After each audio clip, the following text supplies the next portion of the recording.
Why you Stop it. Stop it. We don't evict people. It is not you're evicting somebody's house. Why are you breaking it? Why are you breaking it? Why are you breaking somebody's house? The president was on TV last week, on Sunday. I have been calling you, not picking my calls. How can you break somebody's house? What? Madam, I'm asking you. The president made an order. I called you. Madam, how can you break somebody's house? When the president gave an order, why don't you pick people's calls? Get out of this district. No. There is no court order. Court order has to go through us. We are the head of this municipality. I'm the mayor. But any court order has no. Yes, he does not allow anyone to own our territory. How can you break evictions? I'm the president doesn't break evictions. I'm the political head. I'm the president of this municipality. I'm the owner of this municipality. How can you come and start demolishing somebody's house? No house. No. Even if there is a the president is a director. There is a fountain of yes. A whole minister. Yes. I sit in cabinet. How do you break somebody's house? I have been hearing things about you and I keep quiet. Why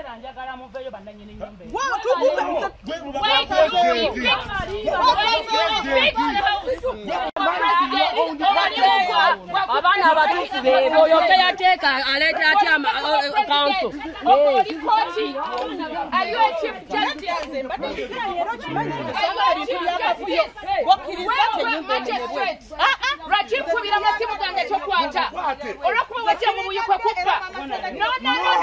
No. This is not your district. This is not your district. You are collapsing. How can you come on my territory? I'm the mayor. Did you inform me?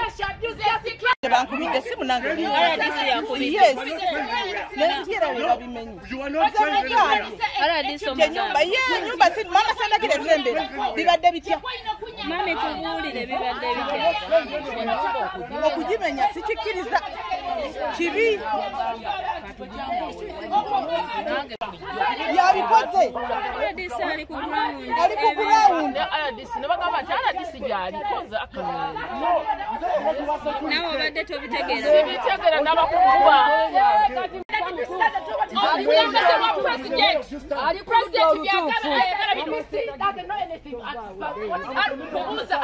without involving the local leaders.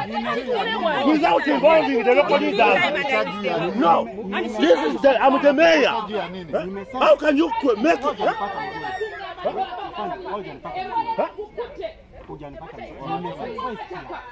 You have made people cry.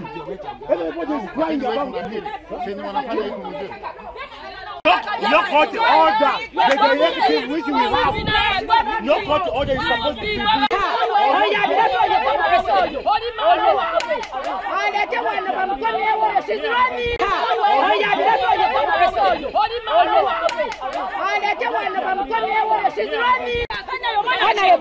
They are two.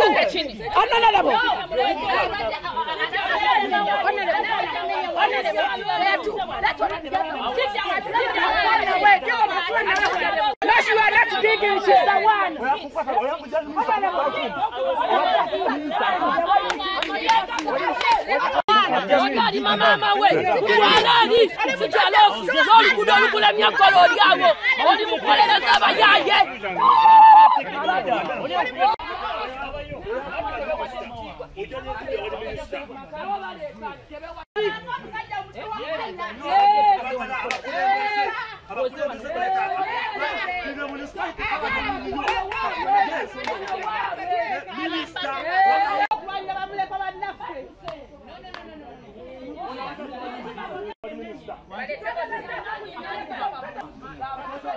Where at our offices. That's where she should go. That's where they deployed her from. But she's a big problem, so she should go back. Office should be closed and take further notice.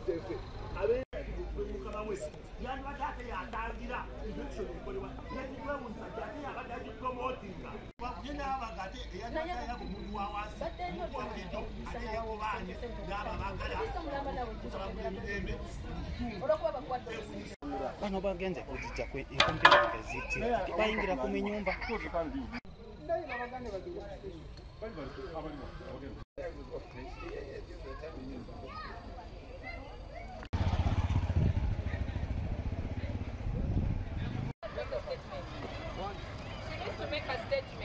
She has refused to make a statement. You have to go and make a statement. No. You will have to go and make a statement. She has refused to make a statement. Ani abalese.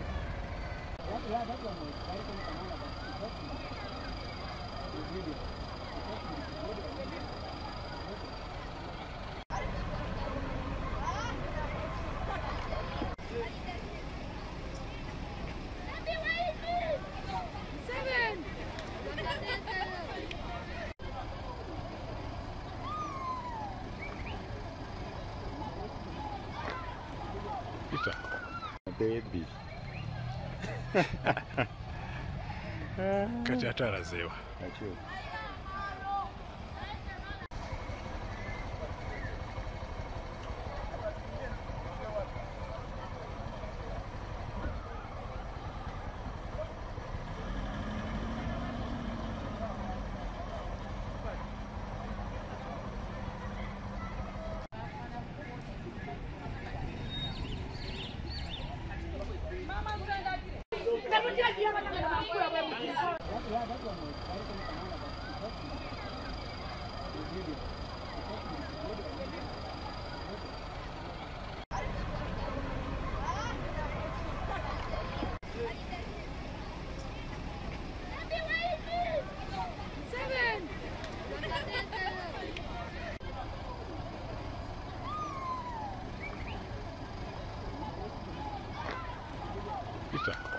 Baby. Kati atalazeewa.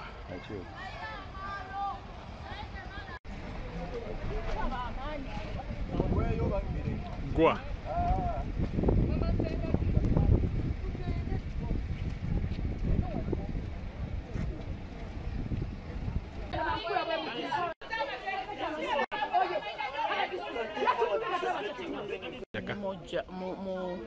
muwala wa musika wa wano kakati emata zibadde mu kkooti abaana baaloopa lwakuba mama bagawo nazaira omwana ku lujja n'akulirako nemulekako n'akulirako ne bagamba awaka waabwe ne beefunzaawo tubadde mu kkooti okuva mu 2000 omuwala oyo Stella Nambi